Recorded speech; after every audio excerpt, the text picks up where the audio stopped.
How's it going, everyone? Nick from Comic Culture here. It's time for Nick at Night, the weekly non-spoiler comic book review show. Just got done reading my books. I'm going to tell you what I thought about them next. Stay tuned.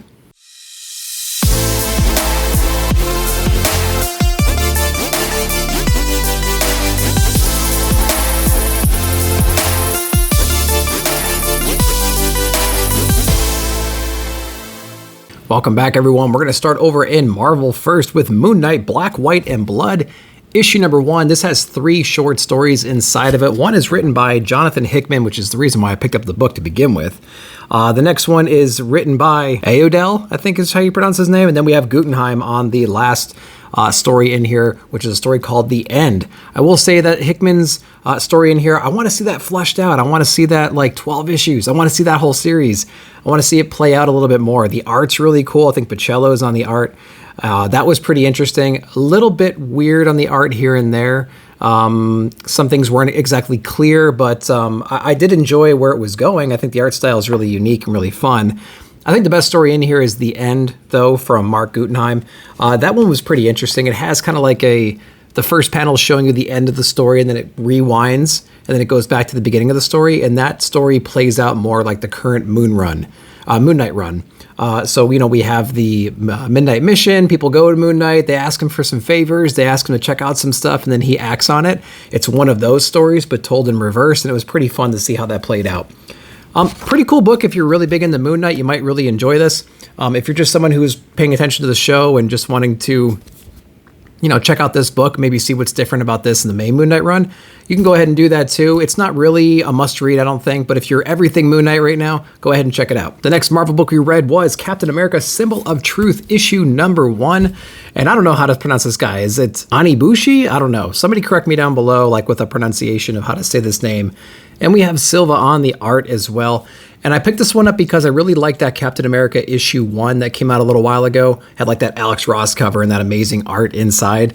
It was real generic, real kind of, you know, day in a life kind of a comic, and they took care of the bad guy pretty easily in that one. So this one, they're setting up something here. I'm not entirely sure what they're setting up just yet. It is in issue number 1.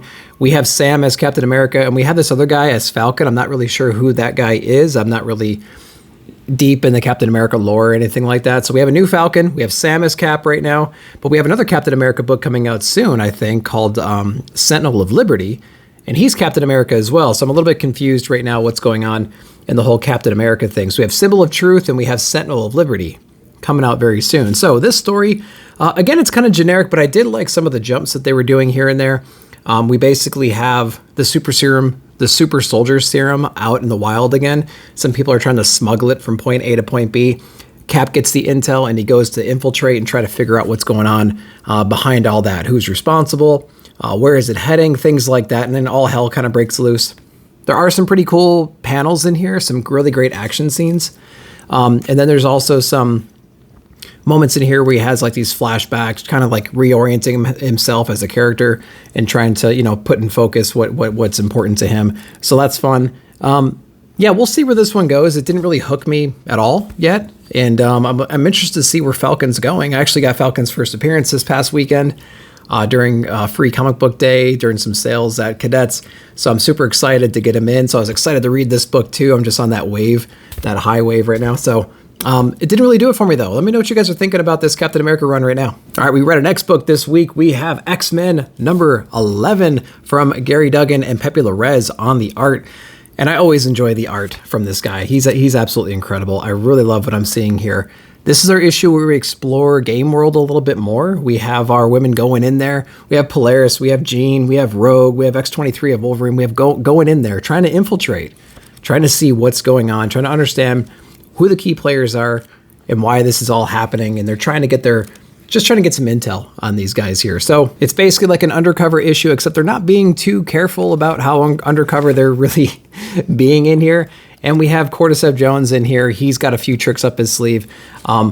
It's basically just your infiltration issue. They're going to go in there and they're trying to find all these clues, understand what's going on. Like, why are these people cooperating? What do they have against these people so that they're kind of cooperating and going along with this whole thing? What is Game World all about? And they're trying to uncover some of the secrets behind it. But I think more interestingly, towards the end of this book, we have Sync and Cyclops going undercover, trying to find Dr. Stasis on the trail for him right now. And we get a pretty interesting reveal of who that character might be, or a version of the character.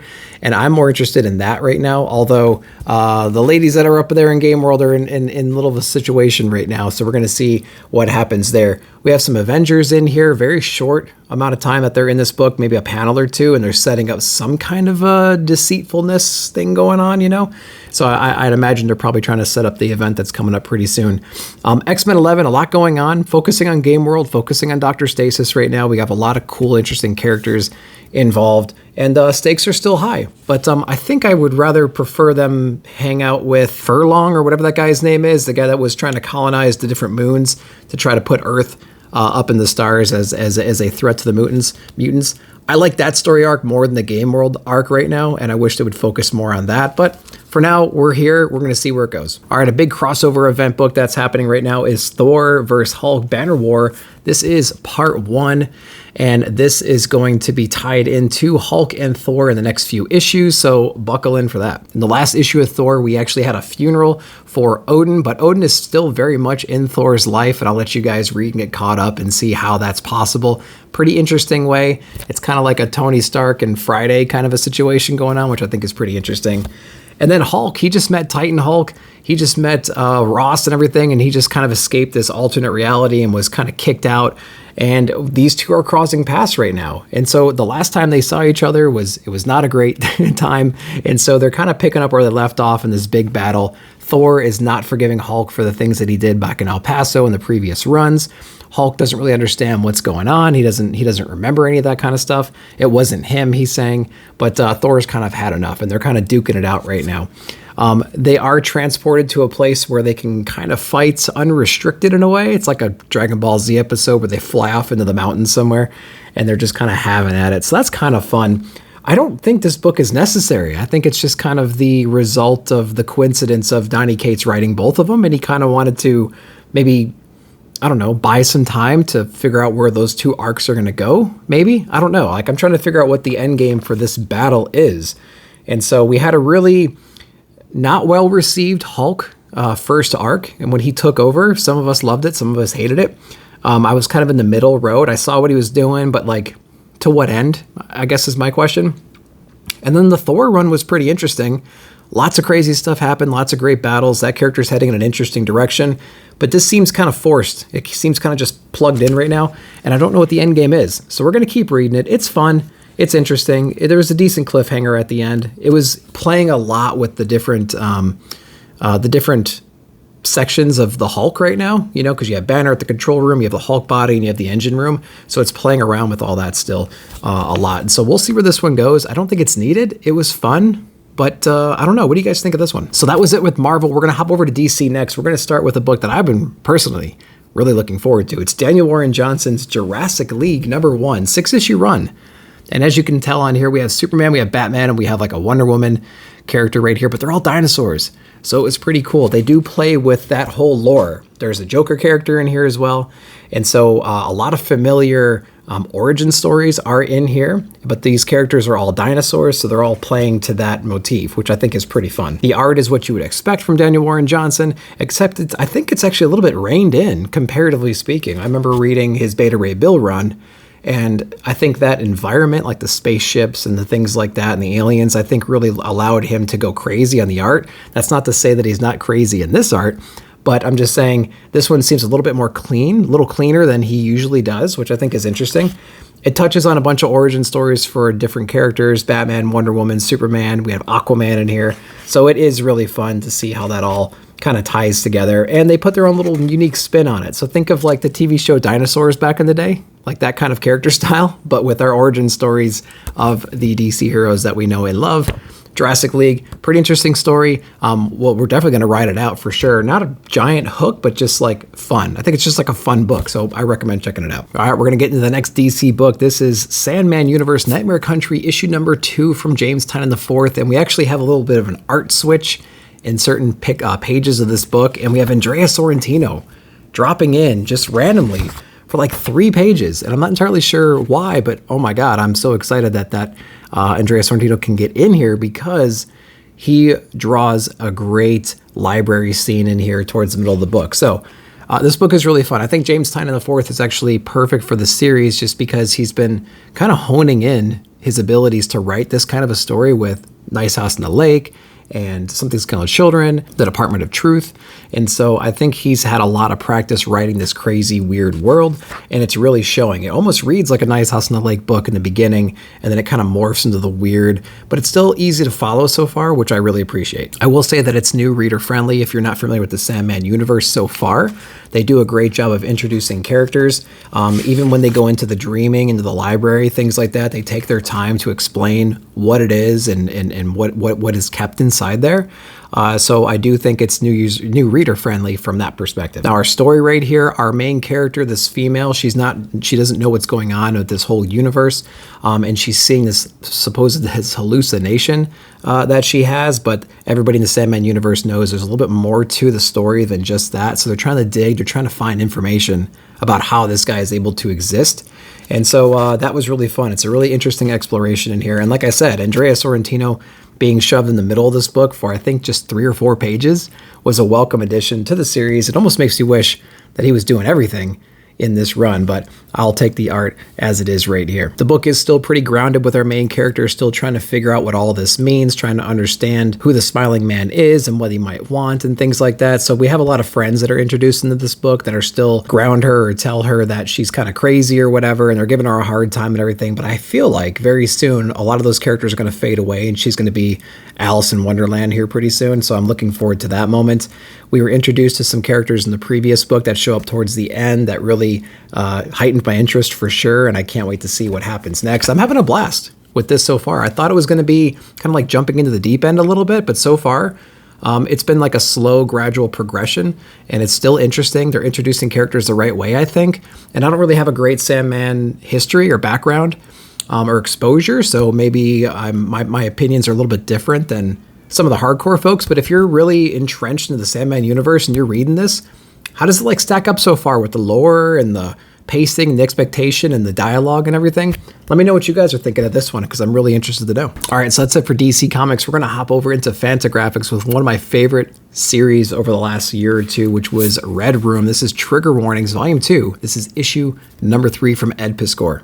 And Ed Piskor has a great way of setting up this story, setting up these characters, putting them in positions where you think the inevitable is just going to happen. They're going to be taken out in the worst possible ways. But in this one, he kind of surprises us a little bit towards the end, which was really fun. But basically, in this one, you have a guy that came into possession of a lot of Bitcoin, like $400 million worth of Bitcoin. And he has to rely on an old ally to help get it into his possession. It's encrypted right now, and he's trying to unlock that. The problem is this guy he's going to, he's kind of a leader of a cult right now, and these guys are like Red Room Extreme kinds of cults, and you think it's going to go one direction, it takes a sharp turn at the end, which again I thought was pretty fun.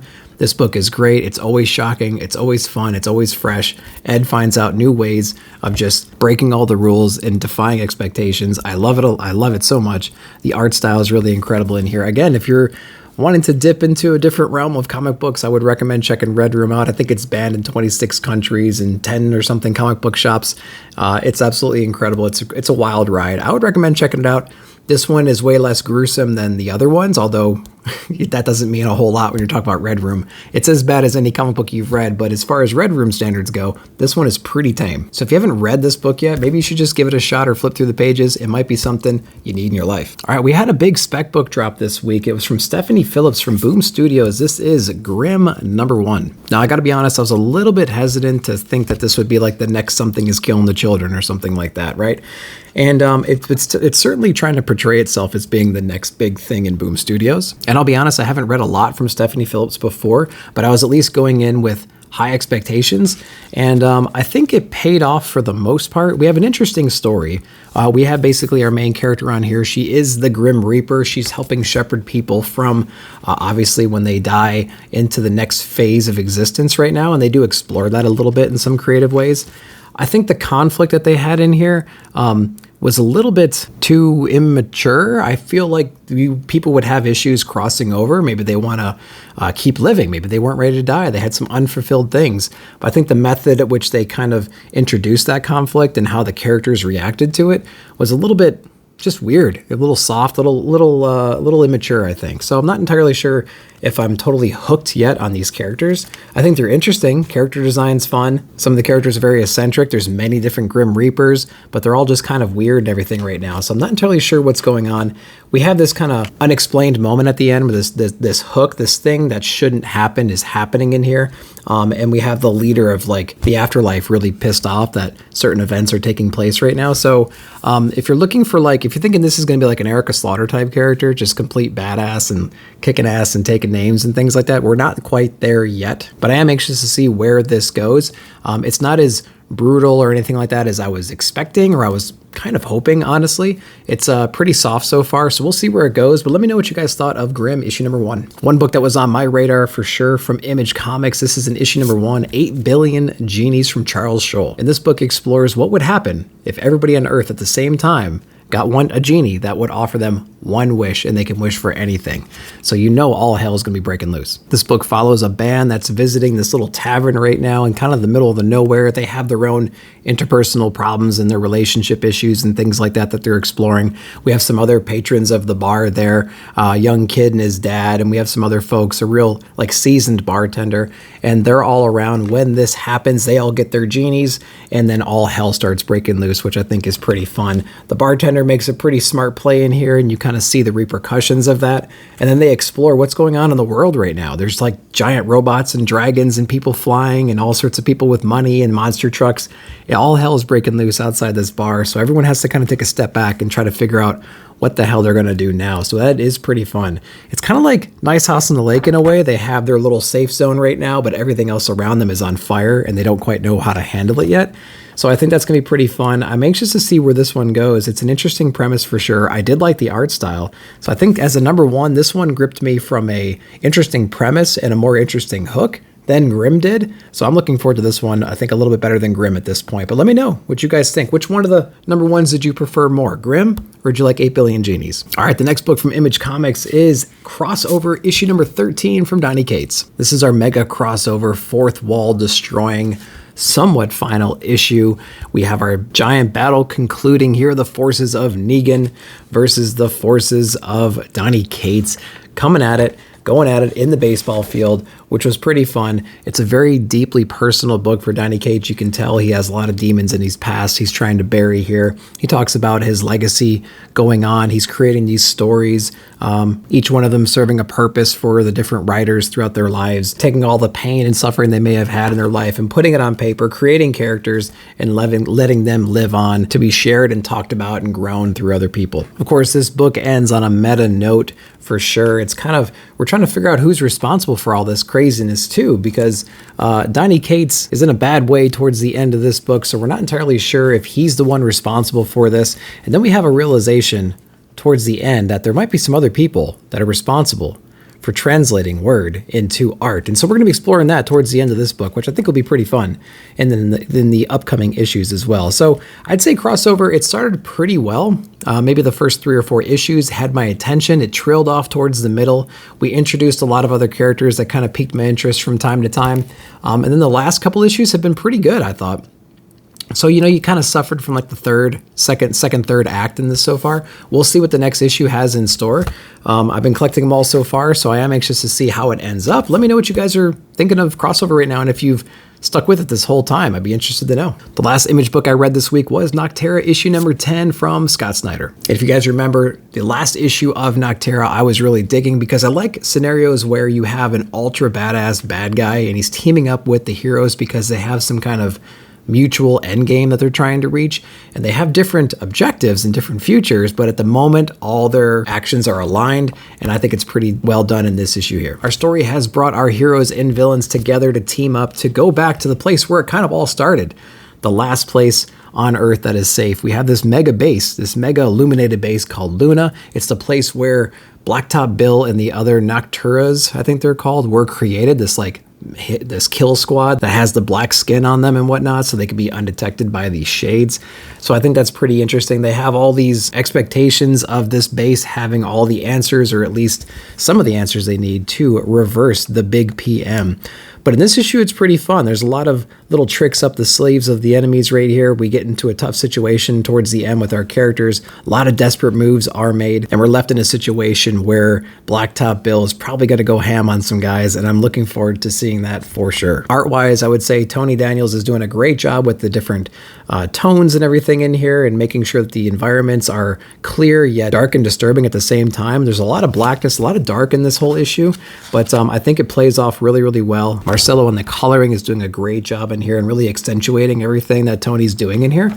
A lot of brights, a lot of darks. It's hard to balance in a book like this, but they're doing a really great job of that overall, I would say. So I think overall it's a great run. I think it suffered a little bit in a few issues about midway through this run. I really enjoyed the first few, and I've really enjoyed the last few. It's kind of like crossover. Once it hit a certain amount of issues, there's probably 2 or 3 or so in there that just really didn't hit it home run for me, but this one's doing a great job, and I'm looking forward to the next one. So guys, that's what I read this week, and that's what I thought about it. Let me know down below in the comments what your picks of the week were. If you have any clarifying thoughts or feedback or anything about the books that I read this week. I'm anxious to see what you guys are thinking about these books, so let me know for sure. Before we go, I wanted to give a big shout out to my Patreons. I really do appreciate it. You guys make this a lot easier on me, so I do thank you so much. And if you're interested in becoming a Patreon, go down below in the description. You'll find links to all that. But as always, we thank you for watching the video. Like, subscribe, share, hit that bell notification to be notified of future videos. We'll see you in the comments.